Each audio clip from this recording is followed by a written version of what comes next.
Kan awalnya kita produksi sayur ini untuk kita gunakan sendiri kan, karena kita punya unit bisnis restoran di Jakarta. Semenjak pandemi kan kami berpikir bagaimana menghasilkan pangan tuh yang sehat untuk dikonsumsi kan. Nah dari situ kami sudah mulai melakukan pengelolaan dan perawatan tanaman itu secara organik dan tidak menggunakan kimia gitu.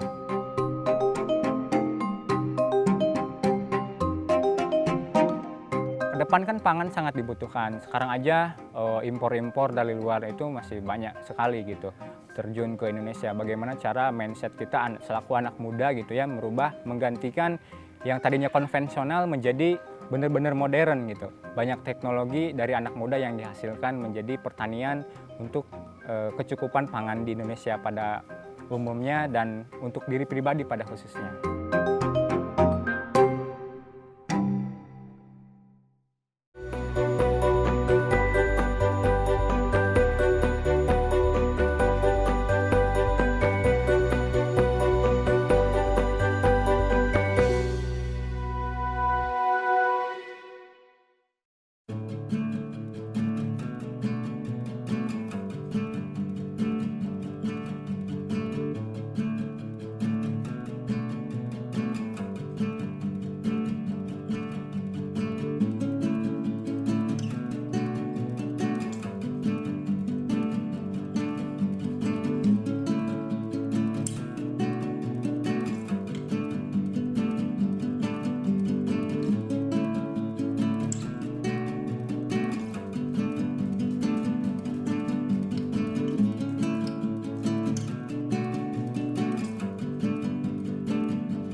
Organik itu sendiri sangat banyak manfaatnya gitu ya.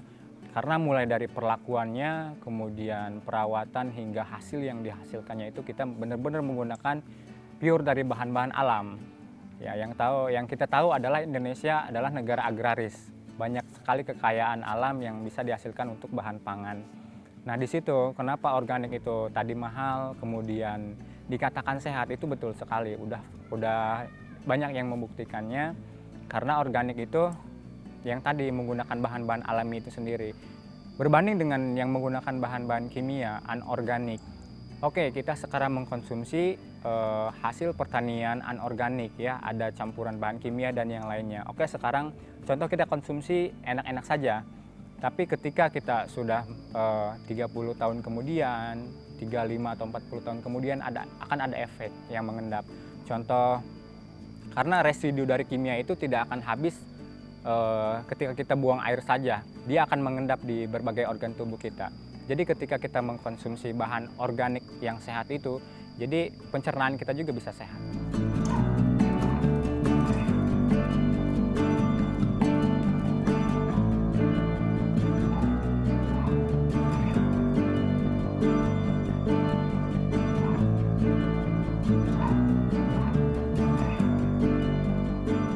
Selamat pagi, dengan saya Yosep Permana. Saya sebagai feed leader di Narakupu Village. Nah, di sini kita ada beberapa kegiatan, ada sistem irigasi tetes atau drip irrigation. Nah, di sini tanamannya ada tanaman sayuran daun dan sayuran buah. Yang pertama sayuran kangkung, kemudian ada bayam hijau, bayam merah, kemudian tanaman sayur buahnya ada cabai merah besar dan cabai merah hijau, kemudian juga ada terong ungu. Nah, di sini kenapa ada dua ataupun berbeda komoditas? Jadi kita ingin melihat fungsi dari drip irrigation ini. Nah, sebetulnya drip irrigation ini digunakan untuk peruntukannya untuk tanaman sayuran buah. Jadi ketika drip irrigation ini berfungsi, langsung ke tanah untuk menyiram tanaman yang berbentuk batang seperti itu. Dan juga saya uji coba terhadap sayuran daun, contohnya ada kangkung, tadi bayam merah, bayam hijau, jadi efektif enggak gitu loh. Ketika mesin ini berjalan ataupun berfungsi, jadi kita udah atur otomatis dari teknologi yaitu Android ataupun handphone ya. Jadi sudah diatur di setting melalui Android, jadi kita tidak perlu menyiram secara manual lagi. Kita hanya kontrol melalui Android ini apakah mesinnya berfungsi dan mengecek apakah tanamannya ini sudah tersiram dengan baik dan rapi seperti itu. Kebutuhan untuk tanaman tumbuh, kebutuhan air. Kalau pupuk secara manual dan juga pengendalian hama penyakit tanaman masih secara manual karena efektif dalam antisipasi hama dan penyakit, bagus secara manual.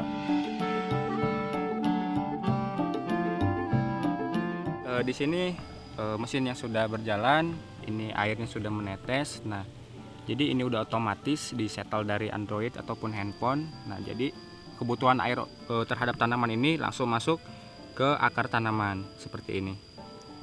Dia netes. Nah, jadi dari Android ini kita bisa langsung setting. Contoh, kita semua hari penyiraman pagi hari dari jam 6 15 menit hidup dan mati. Kemudian penyiraman sore 15 menit. Jadi pukul 5 mulai, 15 kemudian mati. Jadi kita bisa udah setting atur semuanya, udah otomatis, dan kita bisa manual juga. Jadi bisa langsung dimatikan. Seperti itu.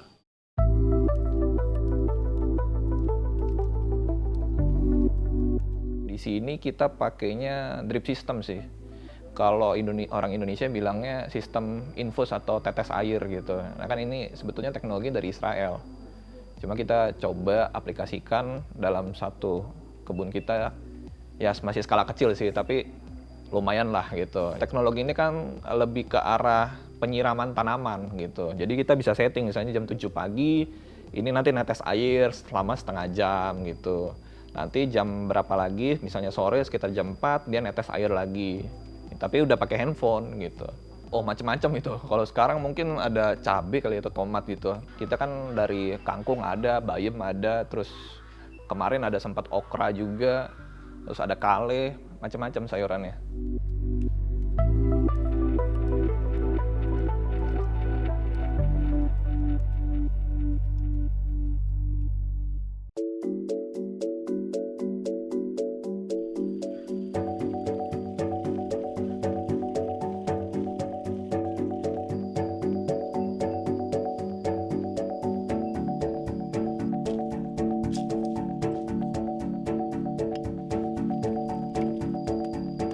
Saat ini kita sedang melaksanakan panen tanaman lengkuas. Nah, jadi kita menanam tanaman lengkuas ini cukup mudah sekali ya, terutama dekat dengan dapur, karena setiap kali kita hasil pencuci daun, kemudian pencuci sayuran, kita airnya itu dialirkan ke area tanaman lengkuas ini, dan hasilnya pun ketika ini panen sudah kurang lebih 9 bulan sampai 1 tahun ini sudah siap panen dan sudah kita laksanakan panen. Jadi penanamannya kita cukup tanamkan dari satu batang, dia akan berkembang menjadi beberapa batang. Jadi satu rumpun itu jadi anakannya akan banyak sekali. Untuk perawatannya itu sendiri kita cukup melakukan penyiraman ketika terlihat tanamannya itu atau tanahnya itu kering. Itu aja.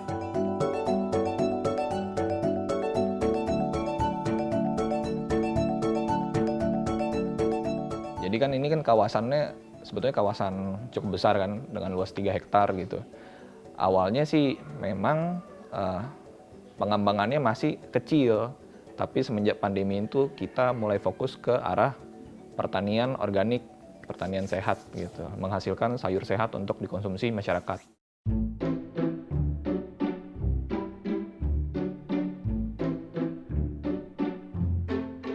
Tujuan awalnya mungkin gini, kan awalnya kita produksi sayur ini untuk kita gunakan sendiri kan, karena kita punya unit bisnis restoran di Jakarta. Cuma semenjak pandemi kan kami berpikir bagaimana menghasilkan pangan tuh yang sehat untuk dikonsumsi kan. Nah dari situ kami sudah mulai melakukan pengelolaan dan perawatan tanaman itu secara organik dan tidak menggunakan kimia gitu. Kalau dulu kan awalnya masih skalanya masih kecil kan, jadi dari satu kebun. Kalau sekarang kan kita punya ada 5 kebun A, B, C, D, E, itu semuanya kita tidak menggunakan kimia gitu. Jadi untuk pupuk yang kita pakai pupuk kandang, terus pestisidanya kita pakai air tembakau dan lainnya.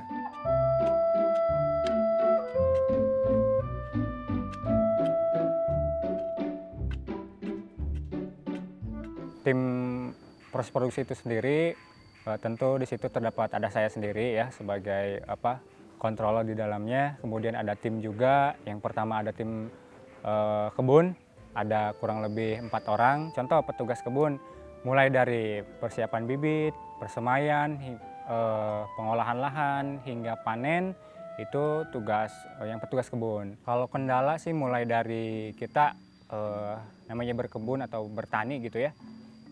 Contoh, ada serangan hama penyakit, itu sudah menjadi pokok utama gitu. Kemudian yang kedua dari iklim itu sendiri yang menjadi kendala, dan juga dari perlakuan kita. Perlakuan apakah tim produksi ini benar-benar kontrol terhadap tanaman atau tidak, seperti itu.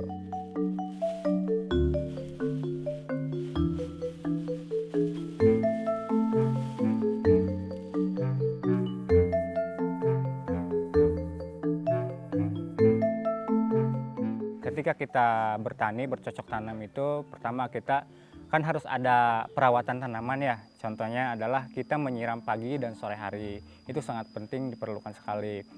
Ketika hujan turun pun, kenapa kita harus dilakukan penyiraman? Karena curah hujan itu nggak baik untuk pertumbuhan sayuran daun. Dia bisa membakar dan juga bisa produksinya itu bisa menurun. Jadi kita tetap lakukan penyiraman pagi dan sore hari. Namun kita juga jaga kelembabannya. Kita cek kelembabannya mulai dari pengecekan tanah, kemudian pH tanah. Kadar unsur haranya dilihat dari pertumbuhan tanaman itu sendiri. Contoh, ketika tanaman cesim itu pertumbuhan daunnya menguning, kita analisa, kita penambahan pupuk kandang. Kita menggunakan di sini pupuk kandang, contohnya adalah pupuk kandang sapi, pupuk kandang kambing, dan pupuk kandang ayam. Seperti itu.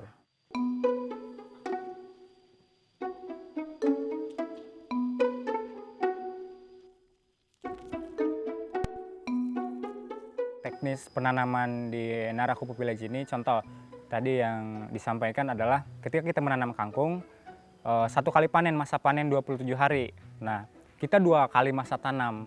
Kangkung itu 2 kali masa tanam, contoh kangkung 21 hari udah panen, kemudian kita olah lahan lagi, dan tanam lagi dan panen lagi. Nah, setelah itu baru rotasi tanam.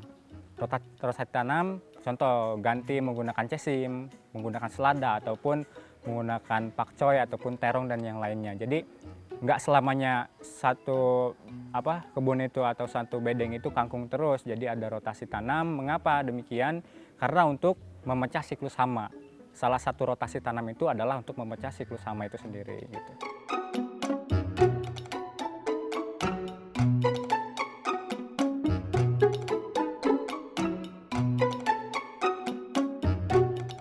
Saat ini kita akan membuat bagaimana sih cara membuat kompos yang sederhana.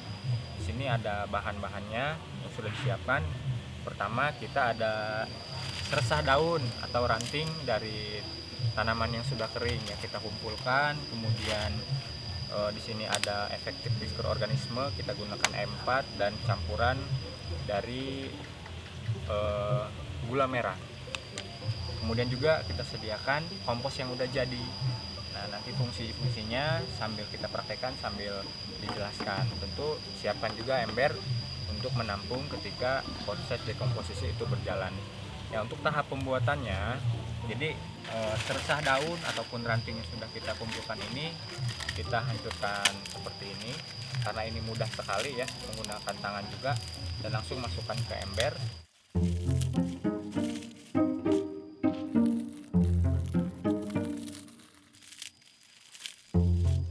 Larutkan efektif mikroorganismenya seperti ini, tuang merata secukupnya.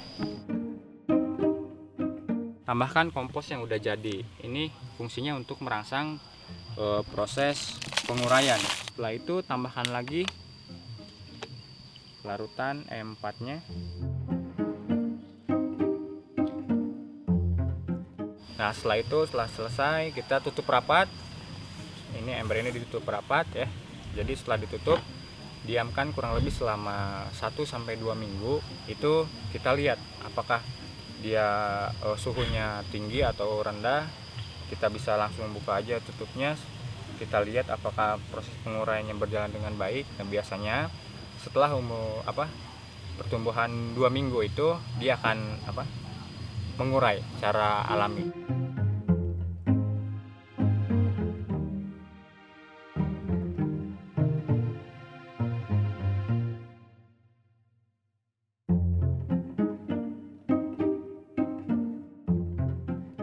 Baik, untuk kesempatan kali ini kita akan membuat pestisida nabati ya. Apa sih bahan-bahan yang diperlukan dalam pembuatan pestisida nabati? Yaitu yang pertama kita sediakan daun pepaya ya. Daun pepaya, kemudian yang kedua ada brotowali. Kemudian kita tambahkan juga nanti ada cabai rawit dan bawang putih. Oke, cara pembuatannya kita harus pertama menghancurkan bahan-bahan dengan cara mengirisnya. Pertama kita iris daun pepaya.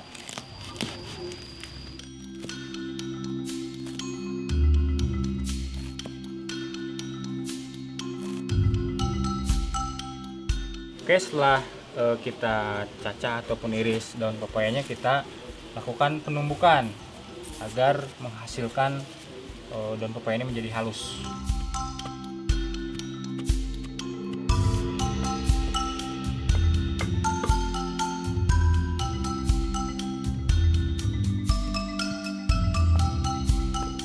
Setelah kurang lebih halus seperti ini, langsung kita taburkan ke ember yang sudah disiapkan.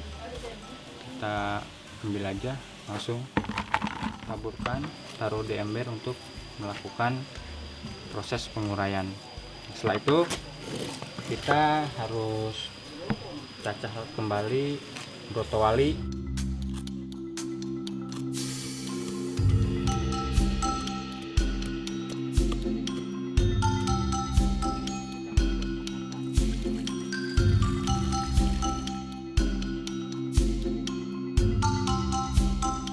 Baik, di sini terdapat larutan pestisida yang sudah jadi. Ini larutan murninya dari pekatan, kita campur air lagi.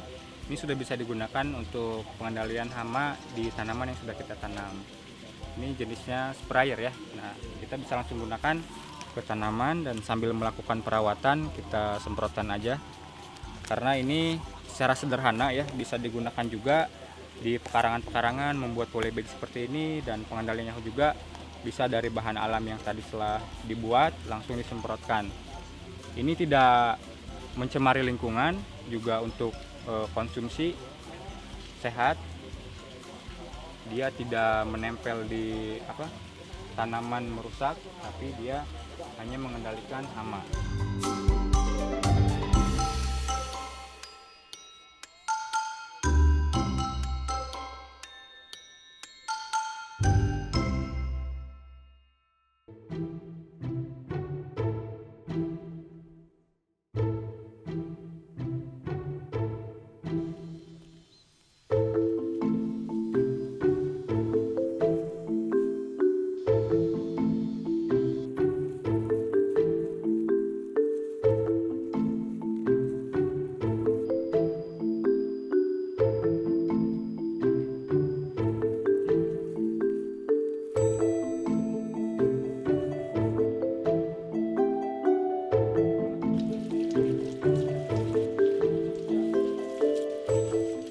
Ada untuk talinya, ada dari ini pelepah pisang yang sudah dikeringkan melalui proses penjemuran.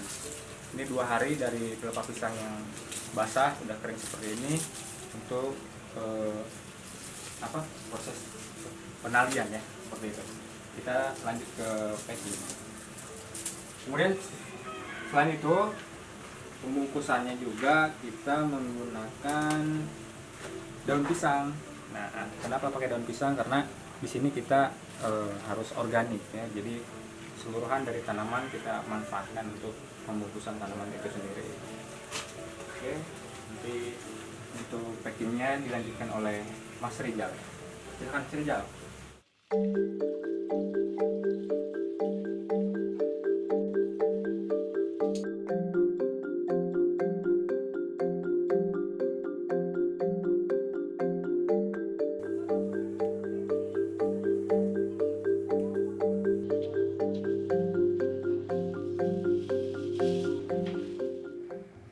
Kedepan kan pangan sangat dibutuhkan. Sekarang aja impor-impor dari luar itu masih banyak sekali gitu terjun ke Indonesia. Bagaimana cara mindset kita selaku anak muda gitu ya, merubah, menggantikan yang tadinya konvensional menjadi benar-benar modern gitu. banyak teknologi dari anak muda yang dihasilkan menjadi pertanian untuk kecukupan pangan di Indonesia pada umumnya dan untuk diri pribadi pada khususnya. Organik sebetulnya tidak mahal. Itu kan mahal karena yang dihasilkannya itu kita benar-benar untuk kesehatan diri kita sendiri gitu. Selagi mana kita khususnya anak muda ingin sehat gitu, sebetulnya murah gitu. Agak kemauan kita aja sendiri. Contoh, kita di depan rumah ada halaman, kita tinggal menggunakan barang-barang bekas, contoh kemasan botol bekas teh bisa tanam dengan cara organik. Kan bisa tuh cari informasi di buku, kemudian di internet dan yang lainnya. Kita tinggal mengembangkan bertanam, bercocok tanam secara organik, dihasilkan dan dikonsumsi di rumah masing-masing sendiri.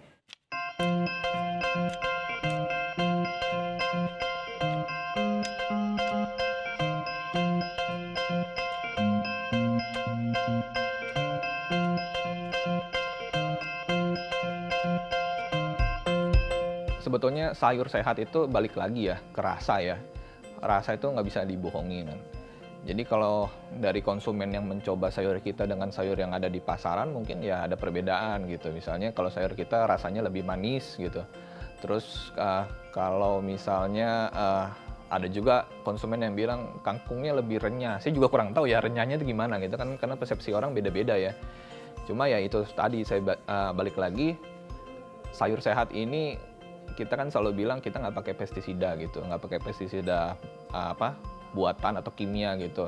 Jadi kita memberikan rasa aman juga kepada konsumen kan. Apalagi sekarang kan sejak pandemi kan semuanya maunya yang fresh, sehat gitu. Jadi ya sebisa mungkin kami menonjolkan atau memberikan rasa aman dalam sayur yang kami sediakan gitu.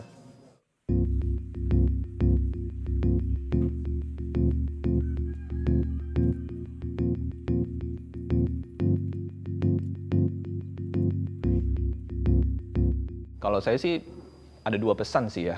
Kalau yang pertama itu bertani itu nggak harus kotor ya. Bisa mulai dari hal yang simpel, misalnya dari hidroponik juga bisa. Dari hidroponik sendiri kan sebetulnya nggak usah modal yang gede. Dari modal yang mungkin sekitar 1 jutaan juga bisa. Di halaman rumah mungkin ya dengan luas 2 kali 1 meter juga bisa. Terus yang kedua juga sayur ya, belajar konsumsi sayur sih. Saya lihat masyarakat Indonesia itu untuk konsumsi sayurnya itu masih rendah gitu. Kalau saya baca sih di datanya BPS juga kita masih kurang sih dari segi konsumsi sayur ya. Jadi ya saya harap sih ke depan ya masyarakat Indonesia tuh konsumsi sayurnya cukup tinggi gitu. Jangan kalah sama masyarakat di negara lain gitu kan.